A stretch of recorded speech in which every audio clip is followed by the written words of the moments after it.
राजा जनक द्वारा संसार की स्थिति पर विचार और उनका अपने चित्त को समझाना।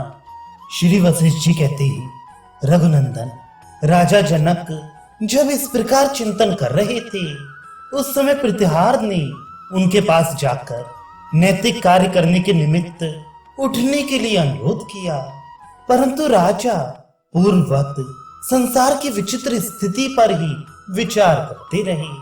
राजा बोले, जो सुखद रूप से स्थित है ये राज्य कितने दिन का है? मुझे यहाँ इस क्षणभंगुर राज्य से कोई प्रयोजन नहीं है। ये सभी माया का मिथ्या आडंबर है। मैं इसका त्याग करके प्रशांत महासागर की भांति शांत रहकर एकांत में ही स्थित रहूंगा। ऐ मेरे चित्त, बारंबार भोगों के आस्वादन में जो वेग पूर्वक तेरी प्रवृत्ति हो रही है ये बड़ी घृणित है। इससे तू दूर हो जा। तेरी जो भोग भोगने की चतुरता है उसे जन्म, जरा एवं जड़ता के समूह रूपी कीचड़ की शांति के लिए त्याग दे। चित्त, तू जिन जिन अवस्थाओं में ब्रह्मवश सुख देखता है उन्हीं से तुझे महान दुख की प्राप्ति होगी।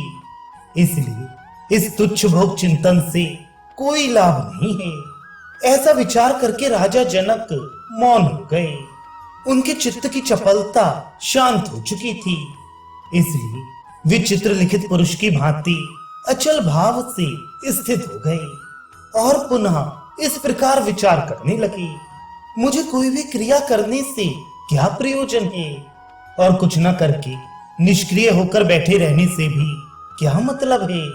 इस संसार में ऐसी कोई वस्तु नहीं है जो उत्पन्न होकर विनाश को प्राप्त ना हो।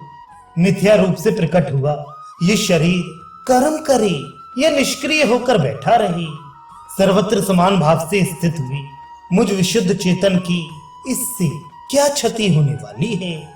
मैं ना तो अप्राप्त वस्तु की इच्छा करता हूँ और ना प्राप्त वस्तु का त्याग ही। मेरा इस जगत में ना तो कुछ करने से प्रयोजन है और ना करने से ही। कर्म या ना करने से जो कुछ भी प्राप्त होता है वह सब असन्मय विनाशशील ही है। इसलिए शरीर उठकर क्रमशः प्राप्त हुए कर्तव्य का पालन करे। ये निश्चेष्ट होकर क्यों सूख रहा है? श्री वशिष्ठ जी कहते हैं, रघुनंदन, ऐसा विचार करके वे राजा जनक अनासक्त भाव से न्यायता प्राप्त हुए कर्तव्य कर्म का संपादन करने के लिए उठे। उन्होंने श्रेष्ठ पुरुषों के समादर पूर्वक उस दिन का सारा कार्य भली भांति पूर्ण करके उसी ध्यान रूप विनोद से अकेले ही रात बिताई। जब रात बीतने लगी तब विषय भ्रम से रहित मन को एकाग्र करके उन्होंने अपने चित्त को इस प्रकार समझाना आरंभ किया। ऐ मेरे चंचल चित्त, ये संसार आत्मा के सुख का साधन नहीं है। तुम शम का आश्रय लो। शम से शांत सारभूत आत्म सुख की प्राप्ति होती है। जैसे जैसे तुम विविध विकल्पों का संकल्प करते हो वैसे ही वैसे तुम्हारे विषय चिंतन से ये संसार अनायास ही वृद्धि को प्राप्त होता है। दुष्ट मन जैसे वृक्ष को सींचने से उसमें सैकड़ों शाखाएं निकल आती हैं, उसी प्रकार तुम भी विषय भोग की इच्छा करने से अनंत आंतरिक व्यथाओं से युक्त हो जाते हो। जन तथा संसार की सृष्टियां विषय चिंताओं के विलास से ही प्रकट हुई हैं।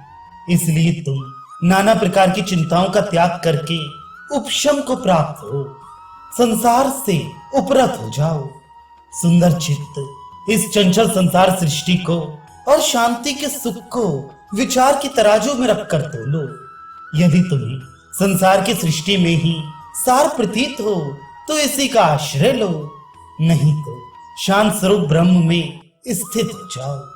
मेरे अच्छे मन, पहले से अविद्यमान ये दृश्य प्रपंच उत्पन्न हो जाए अथवा ये वर्तमान दृश्य नष्ट हो जाए, तुम इसके गुणों और अवगुणों से, उदय और नाश से हर्ष विषाद रूप विषमता को प्राप्त ना हो।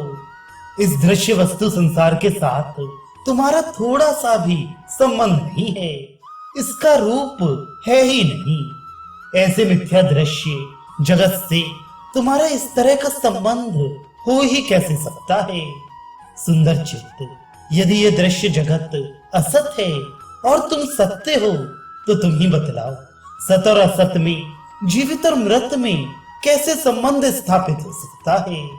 चित्त, यदि तुम और दृश्य जगत दोनों ही सत्य और सदा साथ रहने वाले हो, तब तुम्हारे लिए हर्ष और विषाद का अवसर ही कहां है? इसलिए इस विशाल आंतरिक व्यथा का त्याग करो। आत्मानंद को जो मौन होकर सो रहा है, विवेक वैराग्य से जगाओ और इस अमंगलमय स्थिति चंचलता को छोड़ो।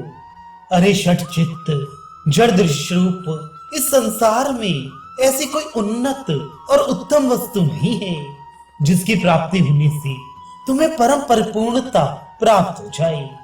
इसलिए अभ्यास और वैराग्य के बल से अत्यंत धीरता का आश्रय ले चंचलता को त्याग दो।